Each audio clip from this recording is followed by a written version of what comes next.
Mall industry போகும்போது நிறையா கெட்ட விஷயங்களை தந்துச்சு. த்ரெட்டன் பண்ணுறது, தப்பான அப்ரோச்சஸ்லாம் வந்தது. பாய்ஸ்க்கும் வரும் இல்லையா? ரொம்ப மோசமாக வந்தது. இன்செக்யூராக ஹெல்ப் பண்ணுறேன்னு கூட்டு போயிட்டு தப்பாக கை வைக்கிறதெல்லாம் பண்ணிட்டு இருந்தாங்க. அப்போது யங் ஏஜ் நமக்கு என்ன தெரியும்? எனக்கு கண்ணுக்கு தெரிஞ்சே வந்து அந்த இண்டஸ்ட்ரியில் போனாங்க நிறைய பேர் தப்பாக போனவங்க நான் பார்த்தேன்.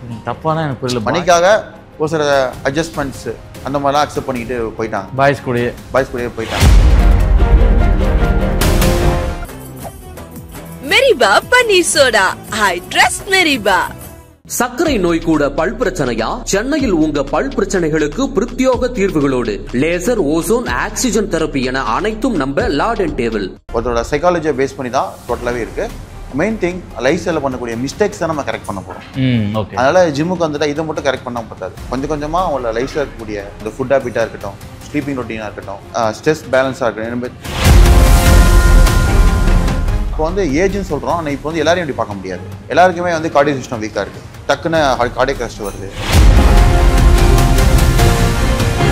நிறைய பேர் உருவாக்கி விடுவீங்க, லைஃப் ஸ்டைல் சேஞ்ச் பண்ணி கொடுப்பீங்க, ஒரு ரீகாப் ஒரு மாதிரி. ஆனால் அதே சமயத்தில் நல்லா சம்பாதிக்கலாம். எல்லாமே நம்மளோட கையில் தான் இருக்குது. நம்மளோட லெவலை எப்படி இன்க்ரீஸ் பண்ணிக்கிறது தான் இருக்குது. இந்த ட்ரெயினர் ஜாப்ங்கிறது வந்து நினைக்கிற மாதிரி லைஃப் லாங் பண்ண முடியுமா கேட்டால் பண்ண முடியும். அப்படிங்க எங்கள் அம்மா வந்து சிங்கிள் பேரண்ட்டு, அப்பா இல்லை. எங்கள் அம்மா இருந்து அவ்வளோ கான்ஃபிடென்ட்டாக வளர்த்தாங்களே. நமக்கு நேட்டிவ்னு ஊர் இருக்குது, நம்ம ஊர் பசங்கள்லாம் பார்த்து வளர்ந்துருக்கணும் எல்லாரையும். அப்படி நம்ம என்ன அவ்வளோ தன்மானத்தை இழந்து நிற்கணுமா? சரி, ஓகே, நம்ம சார் இருக்கா, இடம் இருக்குது, ஒரு சர்க்கிள் இருக்குது. அப்படிங்கும்போது நம்ம அதை தங்க இடம் இல்லாமல் தான் இருந்தேன். ரொம்ப கஷ்டப்பட்டோம். சாப்பாடுலாம் வழி இல்லை. அம்மா ஹோட்டல் தான் போய் சாப்பிட்டோம். அம்மா அங்கேயே தான் இருந்தாங்களா, இங்கே வந்தாங்களா? அம்மாலாம் விட்டு வந்துட்டேன் ஃபேமிலி. நல்லபடியாக பிளாட்ஃபார்ம் சூஸ் பண்ணாங்க. மிஸ்டர் சென்னையிலேருந்து mister Tamil Nadu, mister federation, mister Asia, mister India, mister world, mister universe எல்லாமே எடுத்தாச்சு இல்லையா? இப்போ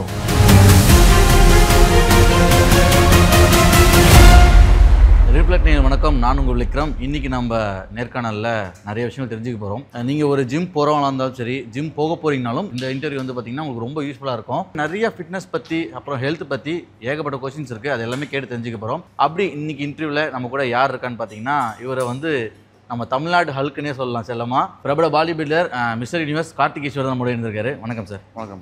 ஓகே, நீங்கள் ஒரு ஜிம் ட்ரைனராக இருக்கீங்க. உங்களுக்கு எந்த அளவுக்கு ஒரு பொறுப்பு இருக்குது, ரெஸ்பான்சிபிலிட்டி இருக்குது? ஏன்னா எல்லாருக்குமே ஒரு டைப் இருக்கும் பாடியில், எல்லாருக்குமே ஒரே மாதிரியே கற்றுக் கொடுக்க முடியாது இல்லையா? ஓகே, நான் ஜிம் ட்ரைனராக இருந்தால் அந்த பாடி பில்டிங்லாம் பண்ணி வந்தேன். ஏன்னா எனக்கு ஒரு மெயின் பிளாட்ஃபார்மாக இருக்குது. ஸோ இது மேஜர் இன்கமே வந்து எனக்கு வந்து இந்த ட்ரைனர் ஜாப் தான் பிகினிங்கில். ஸோ அப்படிங்கும்போது என்னால் வந்து கற்றுக்கிட்ட ஒரே விஷயம் வந்து ஒருத்தரும் ஒரு மாதிரியான ஸ்ட்ரெஸ்ஸில் தான் வந்தாங்க. நம்ம நினைக்கிற மாதிரி அவங்கள வந்து வெயிட் தூக்க வச்சோ டேட் கொடுத்தோ ரிசல்ட் கொண்டு வர முடியல. அப்போ தான் தெரியுது அவங்க லைஃப் ஸ்டைலில் தான் விஷயமே இருக்குது. சைக்காலஜியாக நம்ம நிறைய விஷயம் கற்றுக்க வேண்டியது இருக்குது. ஜஸ்ட் லைக் நம்ம ட்ரைனிங் கொடுத்துட்டோ டேட் கொடுத்துட்டோ பண்ண முடியாது. அது நிறைய பேர் இன்ஜுரி ஆயிடுது. அப்புறம் இன்ஜுரி ஆனதை எப்படி நம்ம ட்ரீட் பண்ணணும், அவங்க ஃபிசியோட்ட போனால் திரும்ப நம்மள்ட்ட தான் வந்தாகணும். அது மாதிரி நிறையா சேலஞ்சஸை ஃபேஸ் பண்ணுற மாதிரி. ஒரு ட்ரைனர் ஜாப் நினைக்கிற மாதிரி நீங்கள் நினைக்கிற மாதிரி ஒரு ஈஸியான ஒரு விஷயமே கிடையாது. ஒருத்தரோட சைக்காலஜியை பேஸ் பண்ணி தான் டோட்டலாகவே இருக்குது. மெயின் திங் லைஃப் ஸ்டைலில் பண்ணக்கூடிய மிஸ்டேக்ஸ் தான் நம்ம கரெக்ட் பண்ண போகிறோம். அதனால் ஜிம்முக்கு வந்துட்டால் இதை மட்டும் கரெக்ட் பண்ண பத்தாது. கொஞ்சம் கொஞ்சமாக அவங்களோட லைஃப்பில் இருக்கக்கூடிய அந்த ஃபுட் ஹேபிட்டாக இருக்கட்டும், ஸ்லீப்பிங் ரொட்டீனாக இருக்கட்டும், ஸ்ட்ரெஸ் பேலன்ஸாக இருக்கட்டும், தப்பான விஷயத்தை ஃபோக்கஸ் அதிகமாக இருந்திருக்கும். அதை நம்ம பேலன்ஸ் பண்ணி கொண்டு வரும்போது நிறைய சேலஞ்சை ஃபேஸ் பண்ண வேண்டியதாக இருக்குது. ஒரு ஈஸியான ஜாபே கிடையாது என்ன ஜாப். புரியுது. உங்ககிட்ட ஒரு புது கிளைண்ட் வராங்க, ஃபர்ஸ்ட் டே ஜாயின் பண்ணுறாங்கன்னா அவங்களுக்கு நீங்கள் கொடுக்குற ஒர்க் அவுட்லாம் என்ன மாதிரி இருக்கும், அந்த அசைன்மெண்ட்லாம் எந்த மாதிரி ப்ராசஸாக இருக்கும்? டிபெண்ட்ஸ் ஆன் ஏஜ் தான் ஃபஸ்ட்டு. இப்போ வந்து ஏஜ்னு சொல்கிறோம். ஆனால் இப்போ வந்து எல்லாரையும் அப்படி பார்க்க முடியாது. எல்லாருக்குமே வந்து கார்டியோ சிஸ்டம் வீக்காக இருக்குது. டக்குன்னு கார்டியக் அரெஸ்ட் வருது. பேனிக் ஆகிடுறாங்க, பால்பிட்டேஷன்ஸ் இருக்குது. அப்படிங்கும்போது ஃபஸ்ட்டு வந்து கார்டியோ தான் கொடுக்கும். அவங்களோட ஸ்ட்ரென்த் பேஸ் பண்ணி ஒரு பிளாங்க் மாதிரி இது கோர் டெஸ்டிங் இருக்கும். அப்புறம் வந்து சிங்கிள் பேலன்ஸ் மாதிரி ஒரு டெஸ்டிங் இருக்கும் அவங்களுக்கு. அப்புறம் வாக்கிங்கில் கொடுப்போம். 1.5 கிலோமீட்டர் எந்த அளவுக்கு ரீச் பண்ணுறாங்க, அதெல்லாம் ஃபிட்னஸ் லெவலில் நம்ம டெஸ்ட் பண்ணி தான் நம்ம வந்து ஸ்டார்ட் பண்ணுவோம். எடுத்தோன்னே எல்லாமே எல்லாரும் கொடுக்கவே முடியாது. ஓகே, ஒரு கிளைண்ட் வந்து பஞ்சுவாலிட்டி கரெக்டாக மெயின்டைன் பண்ணலன்னா நீங்கள் அவங்கள எந்த மாதிரி கரெக்ட் பண்ணுவீங்க, எப்படி கையாளுவீங்க? கண்டிப்பாக அந்த ஃபஸ்ட்டு பிகினிங்கில் அவங்களால வர முடியாதுங்க. 1 மாதம் அவங்க அட்ஜஸ்ட் பண்ணி போகும். ஏன்னா நம்மளே அப்படி தானே, திடீர்னு ஒரு விஷயத்தில் என்டர் ஆகிறோம் அப்படின்னா, ஒரு ஆஃபீஸ்க்கு நியூ ஒரு ஆஃபீஸ் சேஞ்ச் ஆகிறோம்னா அங்கே இருக்க டிராஃபிக் இருக்கும், டைமிங் இருக்கும். அப்புறம் வந்து அதுக்கு உண்ட மாதிரி ஸ்லீப்பிங் ரொட்டீன் மாறும். அவங்க டேயில் வந்து டைம் மேனேஜ்மெண்ட்டுங்கும் போது இதுக்குன்னு ஒரு டைம் வந்து அவங்க வந்து ஒதுக்கி பண்ணுற மாதிரி இருக்கும். ஸோ அந்த ஒரு 1 மந்த் வந்து நாங்கள் ஃப்ளெக்சிபிளாக போவோம். ஓகே, அவங்கள ஒழுங்காக வர வைக்கிறது அது மாதிரி நாங்கள் சப்போர்ட் பண்ணுவோம். ஏன்னா நம்ம காசை வாங்கிட்டு வந்ததுக்காக அதுக்கு நம்ம போட்டு அவங்கள போயிட்டு ரூல் பண்ண முடியாது, ஆர்டர் போட முடியாது. அதுக்கு நம்ம விட்டு கொடுத்து ஸோ 1 மந்த்துக்குலாம் நம்ம வந்து அதெல்லாம் கரெக்ட் பண்ணி கூட்டு வருது. முக்கியம். பட் பஞ்சுவாலிட்டி இல்லைனா கண்டிப்பாக நம்மளால் ட்ரெயின் பண்ண முடியும். அவங்க பஞ்சுவாலிட்டி மெயின்டைன் பண்ணுறதுக்கு என்ன மாதிரிலாம் டிப்ஸ் கொடுப்பீங்க நீங்கன்னு கேட்க? டிப்ஸுங்கிறது ஒன்றும் கிடையாது. அவங்களோட ரீசன்ஸை வச்சு நம்ம வந்து அவங்கள ட்ரீட் பண்ண முடியும். புரியுது. அதுக்கு நம்ம சொல்ல கேட்க முடியும் அப்படி கிடையாது. அவங்க ரீசன் என்ன சொல்கிறாங்க, எது கஷ்டமாக தெரியுது அவங்களுக்கு, அப்போ அது மாதிரி நம்ம வந்து ஃப்ளெக்சிபிளாக போய் அதுக்கு மாதிரி நம்ம வந்து அவங்கள உள்ளே வர வைக்கணும். ஜஸ்ட் இல்லை மோட்டிவேஷனோட என்கரேஜ்மெண்ட் தான். மோட்டிவேட் பண்ணி என்கரேஜ்மெண்ட் தான் வர வைக்கணுமே தவிர நம்ம ஆர்டர் பண்ணி யாரையும் வர வைக்க முடியும். ஓகே, ஒரு குட் ட்ரைனருக்கு இருக்கக்கூடிய முக்கியமான குவாலிட்டிஸ்லாம் என்னன்னு சொல்லுவீங்க சார்? எப்படி இருக்கணும்னு நினைக்கிறீங்க? குட் ட்ரைனர்னா அவங்க ஃபஸ்ட்டு ஃபிட்னஸ் பண்ணணும், டயட் எடுக்கணும். அவங்க நிறைய பேர் பார்த்துருப்போம், அவங்களே ஒரு மாதிரி ஃபிட்னஸாக இல்லாமல் இருப்பாங்க, ஒரு மாதிரி டர்ட்டியாக பார்க்கறதுக்கே வந்து அக்லியாக ஒரு மாதிரி ட்ரைனரா அப்படிங்கிற மாதிரி இருக்கும். ஸோ அது மாதிரிலாம் இருந்தால் கிளைண்ட்டை இம்ப்ரெஸ் ஆக மாட்டாங்க. ஸோ வரும்போது அட்லீஸ்ட் ஒரு பாடி பில்டராகன்னு அவசியமே கிடையாது. ஒரு டிஷர்ட் போட்டால் பார்க்கறதுக்கு வந்து ஃபிட்டாக இருக்காங்களா, அப்புறம் வந்து பார்க்குறதுக்கு வந்து ஒரு க்ரூம்டாக இருக்காங்களா, நல்லா கரெக்டாக பேசுகிறாங்களா, வே ஆஃப் ஸ்பீச் எப்படி இருக்குது, இதெல்லாம் பேஸ் பண்ணி தான் நம்ம ட்ரைனர்ஸை பார்க்கும்போது நம்ம வந்து இதுதான் குவாலிஃபிகேஷன் வர முடியும். அதுக்கப்புறம் தான் சர்டிஃபிகேட்டாக இருந்தாலும் சரி, அப்புறமே தான் அவங்களோட ட்ரைனிங் மெத்தடாலும் சரி. ஃபஸ்ட்டு அவங்க ஃபிட்னஸ் பண்ணணும், ஃபிட்டாக இருக்கணும், பார்க்க ஹெல்த்தியாக இருக்கணும். நிறைய பேர் வந்து பார்த்தீங்கன்னா ஜிம் ட்ரைனராக இருக்கிறது வந்து பர்மனெண்ட் ஜாப் இல்லை அப்படின்றாங்க. நீங்கள் எப்படி பார்க்குறீங்க இந்த ஜாபு? சரி, கண்டிப்பாக பார்த்தீங்கன்னா வந்து ட்ரைனர் ஜாப் வந்து நல்ல ஜாப் தான். ட்ரைனர் இருந்து நிறையா சம்பாதிக்க முடியும். பணம் அதுக்கப்புறம் என்ன பண்ணணும்னா அதை வச்சு பேஸ் பண்ணி ஏதாவது பிஸ்னஸ் நீங்கள் ஓன் பிஸ்னஸ் கையில் வச்சுக்கணும். ஏன்னா ஒரு 35-40 ஏஜ் வரைக்கும் நம்ம பண்ண முடியும். அதுக்கப்புறம் வந்து நீங்கள் ஜிம் ரன் பண்ணலாம், ஸ்டார்ட் பண்ணலாம். நல்ல ஒரு ஜாப் தான். நல்ல ஒரு எப்படி சொல்ற ஒரு சர்வீஸ் மைண்டடு. நிறைய பேரை உருவாக்கி விடுவீங்க, லைஃப் ஸ்டைல் சேஞ்ச் பண்ணி கொடுப்பீங்க. ஒரு ரீகாப் ஒரு மாதிரி. ஆனால் அதே சமயத்தில் நல்லா சம்பாதிக்கலாம். எல்லாமே நம்மளோட கையில் தான் இருக்குது. நம்மளோட லெவலை எப்படி இன்க்ரீஸ் பண்ணிக்கிறது தான் இருக்குது. படித்து எஜுகேட்டடாக வெளில வருமா, இல்லை நான் பாடி பில்டிங் பண்ணால் நிறைய ஸ்கில்ஸை கற்றுக்கலாம். இதுக்கு கோர்ஸ்லாம் இருக்கு இல்லையா? இதுக்கு நீங்கள் அது முடிச்சிருக்கீங்களா, பண்ணீங்களா? நான் பேசிக் கோர்சஸ் எல்லாம் பண்ணியிருக்கேன். சூப்பர். பேசிக் கோர்ஸ் நிறைய பண்ணியிருக்கேன். ஸோ அட்வான்ஸ்லாம் நான் பண்ணேன். நான் பாடி பில்டிங் நிறைய கற்றுக்கிட்டோம். ஸோ நிறைய பேர் ட்ரெயின் பண்ணியிருக்கோம். இந்த ட்ரெயினர் ஜாப்ங்கிறது வந்து நினைக்கிற மாதிரி லைஃப் லாங் பண்ண முடியுமா கேட்டால் பண்ண முடியாது. ஒரு கட்டத்துக்கு அப்புறம் நம்ம கண்டிப்பாக பிஸ்னஸ் பண்ணி தான் ஆகணும். இதை நீங்கள் அப்படி பண்ணி எடுத்துகிட்டு வரக்கூடாது. இது ஜஸ்ட் லைஃப்பில் வந்து ஒரு பார்ட்டாக எடுத்துக்கணும். இது எல்லாமே நம்ம எடுக்க ஒரு ரிஸ்க் தான். இதை கம்பேர் பண்ணால் ஐடி ஃபீல்டுமே அப்படி தான். நீங்கள் ஒரு 20 வருஷம் ஒர்க் பண்ணிட்டு வெளியே வந்தீங்கன்னா என்ன பண்ணுவீங்க? ஆமாம், அது எந்த ஜாப்லையுமே பர்மனெண்ட்டு ஒன்று இல்லவே இல்லை இல்லையா? பிஸ்னஸ் தான். பிஸ்னஸ் பண்ணிக்கணும், அது மாதிரி நம்ம ஸ்கில்ஸை இம்ப்ரூவ் பண்ணிக்கணும். நம்ம அப்படி தான் மைண்ட் செட் வச்சுக்கணும். நீங்கள் எப்படி இந்த ஃபிட்னஸ்குள்ளே வந்தீங்க? நான் ஜென்ரலாக வந்து பார்த்தீங்கன்னா லோக்கல் ஜிம்லாம் போயிட்டு இருந்தேன். நார்மலாக எல்லாருமே பண்ணுற மாதிரி போயிட்டு இருந்தேன். அப்போ எனக்கு ஒரு லைஃப்பில் ஒரு இன்சிடென்ட் நடந்தது. நான் எங்கள் ஊர் கும்பகோணத்தில் வந்து ஒரு ஜிம் நான் வந்து போயிருந்தப்போ சம் கேஸ்ட் வைஸில் ஜிம் வச்சுருப்பாங்க பிறகு. ஓஹோ. நான் போயிட்டு பண்ணும்போது உள்ள விட மாட்டேன், நீங்கள் வந்து வேற ஆளுங்க உள்ள விடக்கூடாதுன்னு சொல்லிட்டாங்க.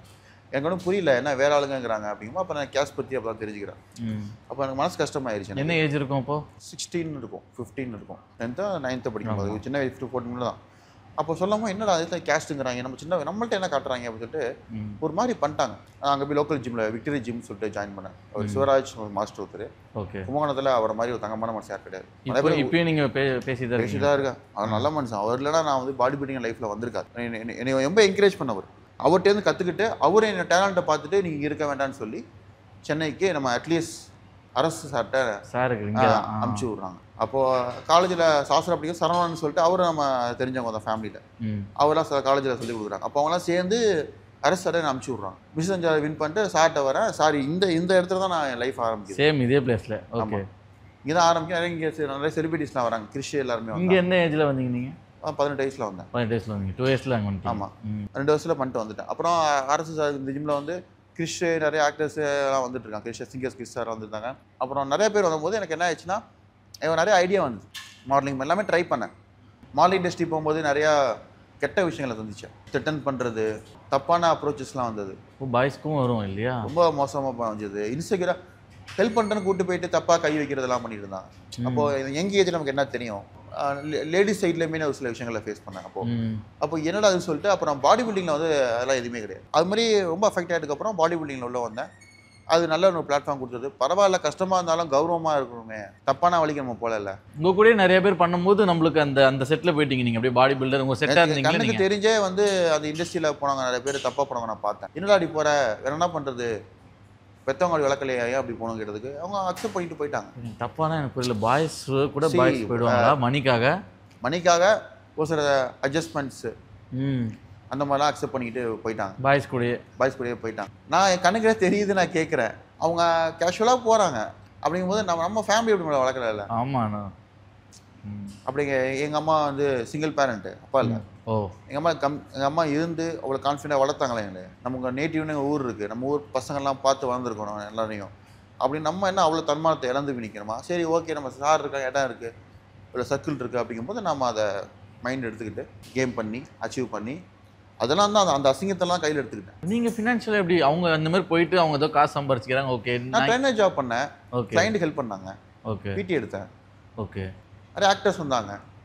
ஆக்ட்ரஸ்க்கும் நீங்கள் ட்ரெயின் பண்ணியிருக்கீங்களா? உண்மையாக இருந்தேங்க, நான் உண்மையாக ஹெல்ப் கேட்டேன், எல்லாம் ஹெல்ப் பண்ணாங்க, கேட்குறதெல்லாம் பண்ணாங்க. தங்க இடம் இல்லாமல் தான் இருந்தேன், ரொம்ப கஷ்டப்பட்டோம், சாப்பாட்டுலாம் வழி இல்லை. அம்மா ஹோட்டல் தான் போய் சாப்பிட்டோம். அம்மா அங்கேயே தான் இருந்தாங்களா, இங்கே வந்தாங்களா? நான் அம்மாலாம் விட்டு வந்துட்டேன் ஃபேமிலிலாம். இப்போ தான் சினிமா ஜாயின் ஆயிருக்கேன். ஓகே, 1.5 years ஆகுது. இவ்வளோ நாள் அம்மா கூட இல்லவே இல்லையா? 10 வருஷமா அம்மா நான் பிரிஞ்சு தான் இருந்தேன். எப்படி அம்மா இல்லாமல் இவ்வளோ வருஷம் இருந்தீங்க? வழியே டெய்லியாக அழுவேன், ஃபீல் பண்ணுவேன், நிறைய விஷயங்களை வெளில காமிச்சிக்க முடியாது. ஃபினான்ஷியலாக இதெல்லாம் பார்த்து எல்லாமே ஹெல்ப் பண்ணாங்க, என்னை பற்றி தெரிஞ்சவங்களாம் ஹெல்ப் பண்ணாங்க. அவங்க வீட்டில் ஒரு பையனாக பார்த்தாங்க நீங்கள், நிறைய ஹெல்ப் சப்போர்ட் கிடச்சிது. அப்போ ரேஷன் அரிசிலாம் உணவு கொடுப்பாங்க, பருப்பு எல்லாமே யூஸ் பண்ணிக்கிட்டேன். லைஃப்பில் எதையும் நான் வேண்டான்னு சொல்லவே இல்லை. ஓகே, நிறைய பேர் சொல்லியிருப்பாங்க இல்லையா, சிங்கிள் பேரண்ட்டாக இருக்காங்க, அவங்களுக்கு சப்போர்ட்டாக இருக்குடா, நீ ஏன் இங்கே வந்து இந்த மாதிரிலாம் பண்ணுற அப்படின்னு சொல்லியிருப்பாங்களா? அப்போ உங்களோட சரி நம்ம சாதிக்கணும்னு நினைக்கிறோம்ல மைண்டில், நமக்கு ஒரு திறமை வெளிப்படுத்தணும்னு நினைக்கிறோம். அப்படிங்கும்போது பாடி பில்டிங் ரொம்ப அக்ரெசிவாக எடுத்துக்கிட்டு நல்லா சப்போர்ட்டிவாக இருந்து சப்போர்ட் யூஸ் பண்ணிக்கிட்டு என் கோச் சிவகுமார் அவரும் நல்லா எனக்கு கோச்சிங் கொடுத்தாரு. நல்லபடியாக பிளாட்ஃபார்ம் சூஸ் பண்ணாங்க. மிஸ்டர் சென்னையிலேருந்து mister Tamil Nadu, mister federation, mister Asia, mister India, mister world, mister universe எல்லாமே எடுத்தாச்சு இல்லையா? இப்போ எல்லாம் வைராகியம் தான், மற்ற எதுவுமே ஆசைப்படலை. நான் ஆசைப்பட்டது எல்லாமே பாடி பில்டிங் மேலே. நேஷனல் ஃப்ளாக் ஹோல்ட் பண்ணணும். அப்புறம் இன்கம் டேக்ஸில் வேலை கிடச்சிச்சு. இன்கம் டேக்ஸ் நான் எய்ம் பண்ணி உள்ளே போகல, அச்சீவ்மெண்ட் எய்ம் பண்ணி நான் போனேன், இன்கம் டேக்ஸ் கிடச்சிச்சு. அதான் நீ உன் தகுதியை நீ எந்த அளவுக்கு நீ வளர்த்துக்கிறியோ அதுக்கு தகுந்த மாதிரி உனக்கு இடம் கிடைக்குன்னு சொல்லுவாங்க. அப்போ அது யூனிவர்ஸ் பண்ணும்போது எனக்கு அந்த இடம் கிடச்சிருக்கு. ஓகே, ஜாயின் பண்ணிங்களாங்க? போயிட்டு இருக்கேன். சூப்பர், இப்பவும் போயிட்டு தான் இருக்கீங்க? ஆமாம், நம்ம எந்த அளவுக்கு மேலே போகணுமோ அந்த அளவுக்கு நம்ம விஷயங்களை பார்ப்போம்னு சொல்லுவாங்கல்ல, ஆப்பர்ச்சுனிட்டி நம்மளை தேடி வரும். அப்படிங்கும்போது அந்த உயரத்துக்கு போகும்போது கடவுளாக பார்த்து எனக்கு கொடுத்தாரு. நிறைய பேர் காசு கொடுத்து இவ்வளோ பண்ணுறாங்க, போகிறாங்க, வராங்க, நிறைய தப்புகள் நடக்குது. ஆனால் எனக்குலாம் கடவுளாக பார்த்து நமக்கெல்லாம் அந்த அளவுக்கு முடியாதுன்னு தெரிஞ்சு என்னை அவரே கொண்டு உட்கார வச்சிட்டார்.